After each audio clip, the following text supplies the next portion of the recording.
Welcome back friends in another very important video tutorial from Unique Life Sciences and today we will study about the formation of ribosome। मतलब आज हम study करेंगे किसके बारे में, ribosome के निर्माण के बारे में कि राइबोसोम का निर्माण कैसे होता है, राइबोसोम का निर्माण कहाँ पर होता है, सभी के बारे में आज हम स्टडी करने वाले हैं। लास्ट वीडियो लेक्चर में हमने स्टडी की थी राइबोसोम की स्ट्रक्चर के बारे में। हमने वहां पर देखा था राइबोसोम प्रोकैरियोटिक और यूकैरियोटिक दोनों कोशिकाओं में पाए जाते हैं। प्रोकैरियोटिक कोशिकाओं में कौन से पाए जाते हैं? प्रोकैरियोटिक कोशिकाओं में 70S प्रकार के राइबोसोम, 70S प्रकार के राइबोसोम पाए जाते हैं। कौन से राइबोसोम? 70S प्रकार के राइबोसोम। किसमें? प्रोकैरियोट्स में। प्रोकैरियोट्स में पाए जाते हैं 70S प्रकार के। 70S प्रकार के दो सब यूनिट मिल से मिलकर बना होता है 50S और 30S, तो दोनों से मिलकर बनता है 70S प्रकार का। यूकैरियोटिक की बात करें तो यूकैरियोट में पाया जाता है कौन सा? 80S प्रकार का। 80S प्रकार की बात करें तो ये दो सब यूनिट से मिलकर बना होता है 60S सब यूनिट और 40S सब यूनिट, तो दो सब यूनिट से मिलकर ये बना होता है। ये लास्ट सब यूनिट होती है और ये स्मॉल सब यूनिट होती है। तो आज हम स्टडी करेंगे कि यूकैरियोट में जो राइबोसोम बनता है उसका निर्माण कहाँ होता है और किस प्रकार से होता है। तो शुरू करते हैं। देखो सबसे पहले देखते हैं कि यूकैरियोटिक में जो राइबोसोम बनता है वो किस प्रकार का होता है, उसमें कौन कौन सा आरएनए पाया जाता है। तो मैंने पहले बताया, लास्ट वीडियो लेक्चर आप पहले जरूर देखिए, क्योंकि यदि जब तक वो वीडियो नहीं देखोगे तब तक आपकी ये टॉपिक समझ में नहीं आएगा। तो वो देख लीजिए, उसके बाद में आसानी से समझ में आएगा। डिस्क्रिप्शन में आपको लिंक मिल जाएगा। तो ये देखो यूकैरियोट का राइबोसोम की बात करें तो यूकैरियोट में दो सब यूनिट पाई जाती है। 18S प्रकार का होता है यूकैरियोट का राइबोसोम और इसमें दो सब यूनिट होती है। एक तो 60S बड़ी वाली सब यूनिट, लार्ज सब यूनिट, और एक होती है छोटी वाली सब यूनिट 40S सब यूनिट। तो लार्ज सब यूनिट में मैंने बताया था आर आरएनए और प्रोटीन पाई जाती है। राइबोसोम में क्या पाई जाती है? आर आरएनए और आर प्रोटीन। तो आर आरएनए स्पेसिफिक होते हैं, आर प्रोटीन अलग अलग प्रकार के होती हैं और उसमें नंबर्स अलग अलग होते हैं। तो इसमें जो आर आरएनए पाया जाता है, जो लार्ज सब यूनिट में 3 प्रकार के आर आरएनए पाए जाते हैं। कौन कौन से पाए जाते हैं? एक तो 20S प्रकार का आर आरएनए, एक पाया जाता है 5.8S प्रकार का आर आरएनए और एक पाया जाता है 5S प्रकार का आर आरएनए। तो 3 प्रकार के आर आरएनए, ये क्या है? आर आरएनए, आर आरएनए यानी राइबोसोमल आरएनए। और यदि स्मॉल सब यूनिट में बात करें तो सिर्फ एक ही प्रकार का पाया जाता है 18S प्रकार का आर आरएनए, 18S प्रकार का आर आरएनए। तो ये इस प्रकार से इसकी असेंबली होती है। अब ये जो राइबोसोम बनाने के लिए सबसे इंपॉर्टेंट है वो है आर आरएनए। आर आरएनए का निर्माण कहां पर होता है? आर आरएनए का निर्माण होता है न्यूक्लियोलस में। लास्ट वीडियो लेक्चर्स में मैंने बताया था एक न्यूक्लियोलस के बारे में। जब वहां पर न्यूक्लियोलस की स्टडी की थी तो मैंने वहां पर बताया था कि न्यूक्लियोलस को क्या कहते हैं? Factory of ribosome, factory of ribosome. Factory of ribosome क्यों कहते हैं न्यूक्लियोलस को? क्योंकि न्यूक्लियस में किसका निर्माण होता है? राइबोसोम्स का निर्माण होता है। अब न्यूक्लियोलस में राइबोसोम का निर्माण कैसे होता है, कहां पर होता है? तो न्यूक्लियोलस कोई अलग से सेल ऑर्गेनल नहीं होता है। न्यूक्लियस में एक संगठित क्या पाया जाता है? डीएनए पाया जाता है, संगठित डीएनए पाया जाता है, जिसको हम क्या बोल सकते हैं? न्यूक्लियोलस बोल सकते हैं। अब उस न्यूक्लियोलस में क्या होता है? विशेष प्रकार का रीजन पाया जाता है जिसको बोलते हैं nucleolar organiser region, nucleolar organiser region, जिसको शॉर्ट में बोलते हैं NOR, NOR। तो न्यूक्लियोलर ऑर्गेनाइजर रीजन पाया जाता है। न्यूक्लियोलर ऑर्गेनाइजर रीजन क्या होता है? प्रत्येक कोशिका में एक क्रोमोसोम ऐसा जरूर पाया जाता है जहां पर NOR होता है। NOR में विशेष प्रकार के जीन होते हैं जो बाद में राइबोसोम का निर्माण करते हैं। यदि मानव में बात करें तो मानव में 5 क्रोमोसोम पर यह NOR पाया जाता है। 5 क्रोमोसोम कौन कौन से हैं? एक तो है 13 नंबर का, एक 14 नंबर का, एक 15 नंबर का, एक 21 नंबर का और एक 22 नंबर का। तो क्रोमोसोम नंबर 13, 14, 15, 21, 22 पर क्या पाया जाता है? NOR पाया जाता है। और NOR में किसका सिंथेसिस किया जाता है? राइबोसोम्स का सिंथेसिस किया जाता है। मतलब वहां पर क्या होता है? विशेष प्रकार का जीन पाया जाता है, RDNA पाया जाता है, जो RNA का निर्माण करता है। तो देखो अब ये कहां पर पाया जाता है? NOR न्यूक्लियोलस में पाया जाता है। तो अब देखते हैं कि ये जो राइबोसोम का निर्माण होता है टेस प्रकार का, वो कैसे होता है न्यूक्लियोलस में। तो स्ट्रक्चर बना के देखते हैं कोशिका की कि किस प्रकार से होती है। तो देखो, हम एक स्ट्रक्चर बनाते हैं, मान लो ये सेल है, ये है एक कोशिका। इस कोशिका में पाया जाता है न्यूक्लियस। मैं बड़ा बनाऊंगा क्योंकि हम इसके अंदर बनाएंगे किस प्रकार से निर्माण होता है। एक्चुअल में ऐसा इतना बड़ा नहीं होता है न्यूक्लियस, और इसके अंदर एक बड़ा ही सारी न्यूक्लियोलस बनाऊंगा, वो भी ऐसा नहीं होता है एक्चुअल में, लेकिन मैं बना रहा हूं क्योंकि आपको समझा सके आसानी से। तो इसमें न्यूक्लियोलस पाया जाता है, ये न्यूक्लियोलस है, ये न्यूक्लियस है, और ये है हमारा साइटोप्लाज्म। तो ये साइटोप्लाज्म, ये है न्यूक्लियोप्लाज्म, और ये है न्यूक्लियोलस। क्या है? न्यूक्लियोलस। तो ये तीनों है, साइटोप्लाज्म, न्यूक्लियोप्लाज्म और न्यूक्लियोलस। न्यूक्लियोलस में क्या पाया जाता है? NOR। क्या पाया जाता है? NOR। और उस NOR में क्या पाया जाता है? विशेष प्रकार के जीन पाए जाते हैं, जिसको क्या बोलते हैं? rDNA। क्या बोलते हैं? rDNA। इस rDNA का क्या होता है? यहाँ पर ट्रांसक्रिप्शन। ट्रांसक्रिप्शन होता है तो बनता है एक बड़े साइज का rRNA।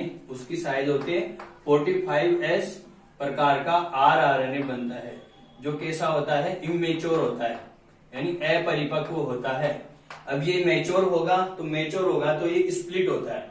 अब यहाँ पर इंपोर्टेंट बात है कि rDNA से जो rRNA बनता है न्यूक्लियोलस में, वहां पर एक विशेष प्रकार का एंजाइम होता है RNA polymerase first. RNA polymerase first. तो RNA पॉलीमरेज फर्स्ट यहाँ पर इसका ट्रांसक्रिप्शन करता है और किसका निर्माण कर देता है? 45S प्रकार का इमेच्योर rRNA या hnrRNA बोलते हैं। अब ये मेच्योर होता है, स्प्लिट होता है, इसकी स्प्लाइसिंग होती है, RNA की स्प्लाइसिंग होती है। तो RNA की स्प्लाइसिंग होती है तो क्या बनते हैं? 3 टुकड़े बनते हैं, यानी 3 भागों में ब्रेक डाउन हो जाता है। तो 3 ब्रेकडाउन भाग बनते हैं इसमें। एक तो बनता है 20S प्रकार का, एक बनता है इसमें 5.8S प्रकार का, एक बनता है 18S प्रकार का। तो 3 प्रकार के इसमें 3 टुकड़े होते हैं 45S से। तो एक तो बनता है 28S, एक बनता है 5.8S और एक बनता है 18S। ये क्या करते हैं? बाद में राइबोसोम का निर्माण करेंगे। लेकिन अब आप देखो, यहां पर आपने देखे 4 प्रकार के rRNA, 28S, 5.8S और 5S और 18S, जो क्या करते हैं? राइबोसोम का निर्माण करते हैं, यूकेरियोटिक राइबोसोम का। लेकिन आप कुछ मिस कर रहे होंगे क्या, कि यहाँ पर तो 3 ही rRNA बने, तो एक rRNA 5S प्रकार का rRNA यहाँ पर नहीं बन रहा। तो वो कहां पर बनता है? उसका जीन NOR में नहीं पाया जाकर कहां पर पाया जाता है? न्यूक्लियोलर ऑर्गेनाइजर रीजन में से ऊपर पाया जाता है, यानी टीलोफेज में पाया जाता है, टीलोफेज के पास पाया जाता है। तो टीलोफेज के पास उसका डीएनए पाया जाता है, किसका? ये 5S rRNA का। तो इसका इस rDNA का क्या होता है? न्यूक्लियस में क्या होता है? ट्रांसक्रिप्शन होता है, और वहां पर एक विशेष प्रकार का एंजाइम होता है RNA पॉलीमरेज थर्ड। यहां पर तो होता है RNA पॉलीमरेज फर्स्ट, और यहां पर है RNA polymerase third. RNA polymerase third से किसका निर्माण होता है? RNA पॉलीमरेज थर्ड से होता है 5S प्रकार का rRNA। 5S प्रकार का rRNA का निर्माण यहां पर हो गया। न्यूक्लियस में इसका निर्माण हो गया। अब न्यूक्लियस से इसका ट्रांसपोर्ट हो जाएगा कहां पर? वापस से ट्रांसपोर्ट हो जाएगा कहां पर? न्यूक्लियोलस में, यानी केंद्रिका में। तो केंद्रिका में 5S प्रकार का rRNA ट्रांसफर हो गया।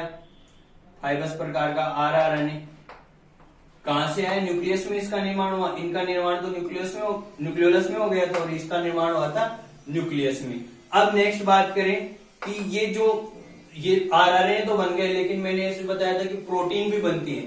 तो राइबोसोम में R प्रोटीन भी पाई जाती है।